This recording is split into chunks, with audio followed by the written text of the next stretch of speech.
Hello friends, welcome to Chennai cooks. Friends, பானிபூரிக்கு மாவு இந்த மாதிரி பிசைஞ்சு பாருங்கள். நல்லா மொறு மொறுன்னு நல்லா குண்டு குண்டாக சூப்பராக வரும். நம்ம கடைகள்லாம் நம்ம வாங்கி பொரிச்சிக்குவோம், இல்லைனா ஹிந்திக்காரங்களாம் கடையில் வச்சுருப்பாங்க, அதை வாங்கி சாப்பிடுவோம். ஆனால் வீட்டில் செஞ்சு பாருங்கள், அதோட டேஸ்ட்டே தனியாக இருக்குங்க. கொஞ்சம் டைம் எடுத்து செஞ்சு பாருங்கள். குட்டீஸ்லாம் இப்போ வீட்டில் இருப்பாங்க. இது ரொம்ப ஈஸி தான். இந்த மாதிரி மாவு பிசைஞ்சு பாருங்கள். அடிக்கடி நீங்கள் வீட்டிலே செஞ்சு வச்சுக்கலாம். இந்த பூரி கூட நீங்கள் செஞ்சு வச்சுக்கிட்டிங்கன்னா ஒரு வாரத்துக்கு வச்சு கூட சாப்பிட்லாம். இதே மெத்தடில் செஞ்சு பாருங்கள், ரொம்ப சிம்பிள். அந்த ரசமும் நான் சொல்கிற மெத்தடில் வச்சு பாருங்கள், அவ்வளோ டேஸ்டியாக நல்லா என்ஜாய் பண்ணி சாப்பிடுவாங்க. இப்போ வாங்க அந்த கிறிஸ்பியான பானிபூரி நல்லா குண்டு குண்டாக எப்படி பண்ணுறதுன்னு பார்க்கலாம். ஒரு அகலமான பாத்திரம் எடுத்துக்கோங்க. அதில் அரை கப் அளவுக்கு ரவை, இது உப்புமா செய்வோம்ல அந்த ரவை தான் எடுத்துருக்கிறேன். எந்த ரவை வேணாலும் நீங்கள் எடுத்துக்கலாம். கூடவே அதே கப்லேயே அரை கப் அளவுக்கு மைதா எடுத்துக்கோங்க. இதோட அளவு பார்த்திங்கன்னா ரவையோட அளவு 100 கிராம், மைதாவோட அளவு ஒரு 50லேருந்து 60 கிராம் இருக்கும். ரெண்டுமே அரை கப் எடுத்திருக்கேன் மெஷரிங் கப்பில். கூடவே அரை டீஸ்பூன் உப்பு சேர்த்துக்கோங்க. இது பேக்கிங் சோடா, அதாவது ஆப்ப சோடா, சமையல் சோடா சொல்லுவோம்ல, அது ஒரு பிஞ்ச் அளவுக்கு சேர்த்துட்டு நல்லா இந்த மாதிரி கலந்து கொடுத்துக்கோங்க. ஏற்கனவே நான் பானிபூரி வீடியோ போட்டிருந்தேன். அது எனக்கு நல்லா வந்தது. ஆனால் ட்ரை பண்ணுறவங்களுக்கு எப்படி வராமல் போகும். நான் கண்ணு முன்னாடியே செய்கிறேன். இதே மெத்தடில் செஞ்சு பாருங்கள். இது கொஞ்சம் டிஃப்ரெண்ட்டாக இருக்கும். தண்ணி பார்த்திங்கன்னா நம்ம ரவை மாவு அதே கப்லேயே 1 கப் எடுத்து வச்சுருக்கிறேன். அதை கொஞ்சம் கொஞ்சமாக சேர்த்துட்டு நல்லா கெட்டியான பதத்தில் பிசைஞ்சு எடுத்துக்கணும். ரொம்ப தண்ணி விடக்கூடாது. அதே மாதிரி ரொம்ப கெட்டியாக அப்படியே விரிசல் விடுற மாதிரி மாவு அந்தளவுக்கு கெட்டியாகவும் இருக்கக்கூடாது. நான் காட்டுறேன் பாருங்கள். அதனால தான் கொஞ்சம் கொஞ்சமாக தண்ணி சேர்த்துட்டு நல்லா பிசைஞ்சு எடுத்துக்கணும். நம்ம 1 கப் தண்ணி எடுத்தோம் இல்லைங்களா, அதில் சும்மா ஒரு 2-3 டேபிள் ஸ்பூன் மட்டும் மீதி எல்லாமே சேர்த்து பிசைஞ்சிட்டேன் பாருங்கள். இந்த பதத்தில் மாவு நல்லா பிசைஞ்சிக்கோங்க. இப்போ ஒரு பாலித்தீன் கவர் போட்டு ஒரு அரை மணி நேரம் இதை நல்லா ஊற வச்சுக்கோங்க. அரை மணி நேரத்துக்கு அப்புறமா நம்ம பூரி தேய்ச்சி போட்டுடலாம். அரை மணி நேரம் ஆச்சு.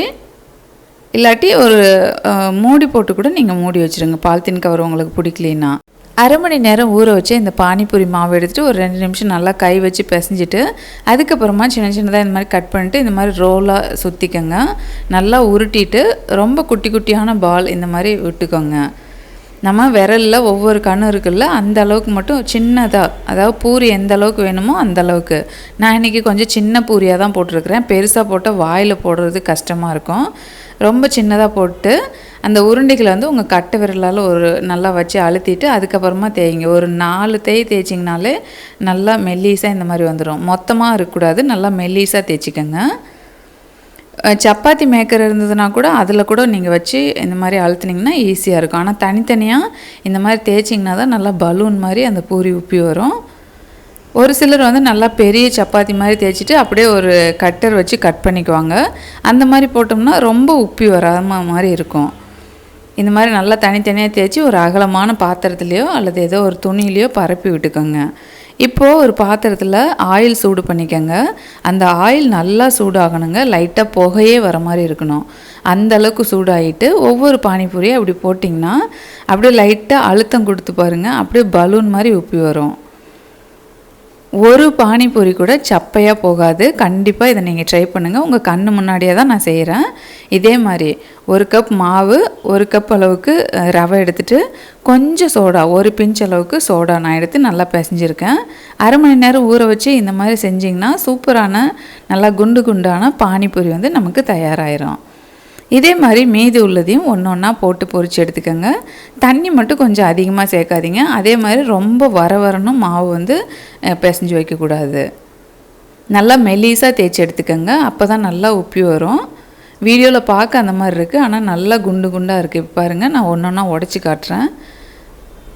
எவ்வளோ கிறிஸ்பியாக சூப்பராக இருக்குது பார்த்தீங்களா. இதுக்கு இந்த ரசம் சூப்பரான மெத்தடில் நல்லா டேஸ்டியாக இருக்கும். எப்படி வைக்கிறதுன்னு பார்க்கலாமா? ஒரு மிக்சர் ஜார் எடுத்துக்கோங்க. அதில் ஒரு சின்ன துண்டு இஞ்சி, ஒரு 2-3 பல் பூண்டு சேர்த்துக்கோங்க. 2 பச்சை மிளகாய் இது கூட சேர்த்துக்கோங்க. 1 கை புதினா, 1 கை அளவுக்கு மல்லித்தலை. இந்த புதினா மல்லிலாம் நல்லா உப்பு தண்ணியில் 2-3 டைம் நல்லா கழுவி அப்புறம் போடுங்க. ஏன்னா பச்சையாக நம்ம சாப்பிட போகிறோம், அதனால தான். 1 டீஸ்பூன் மிளகு, 1 டீஸ்பூன் சீரகம் சேர்த்துக்கோங்க. கருவேப்பிலை கொஞ்சமாக சேர்த்துருக்கேன். புளி ஒரு சின்ன சைஸ் ஒரு 20 கிராம் 10 கிராம் இருக்கும், எடுத்து நல்லா ஊற வச்சு அந்த புளியும் இது கூட சேர்த்துட்டு கொஞ்சமாக தண்ணி விட்டு நான் அரைச்சிக்கோங்க ஃபைன் பேஸ்ட்டாக. தேவையான அளவு கல் உப்பும் சேர்த்து அரைச்சிக்கோங்க. இது வந்து கொஞ்சம் திக்காக இருக்கும். இது கூட தண்ணி கொஞ்சம் நல்லா தாராளமாக விட்டுக்கோங்க புளிப்புக்கு ஏற்ற மாதிரி. இது கூட புளியும் சேர்த்துருக்குறோம், லெமனும் நம்ம சேர்க்க போகிறோம். ஏன்னா ரெண்டும் சேர்க்கும்போது டேஸ்ட்டு நல்லாயிருக்கும். இப்போது ஒரு வடிகட்டு வச்சு நல்லா வடிகட்டி எடுத்துக்கோங்க. ஒரு அரை லெமன் விட்டுக்கோங்க. விட்டுட்டு தண்ணி எக்ஸ்ட்ராவாக இன்னும் கொஞ்சம் சேர்த்துக்கலாம். அவ்வளோதான், சூப்பரான பானிபூரி ரசம் வந்து தயாராகிடுச்சு. இப்போ வந்து உருளைக்கிழங்கு 3 உருளைக்கிழங்கு தோல் உரிச்சிட்டு நல்லா கட் பண்ணி கொஞ்சம் உப்பு சேர்த்து குக்கரில் வேக வச்சு தண்ணி வடிச்சிட்டு மசிச்சு வச்சுக்கோங்க. அவ்வளோதாங்க. வெங்காயம் வந்து சின்ன சின்னதாக கட் பண்ணி ஒரு 2-3 வெங்காயம் வச்சுக்கோங்க. இப்போ பானிபூரி நல்லா அந்த ஓட்டை போட்டுட்டு அதில் கொஞ்சமாக இந்த உருளைக்கிழங்கு வச்சு அதுக்கப்புறம் கொஞ்சம் வெங்காயம் நல்லா ஃபுல்லாக அந்த ரசம் ஊற்றி சாப்பிட்டு பார்த்திங்கன்னா சூப்பராக இருக்கும்.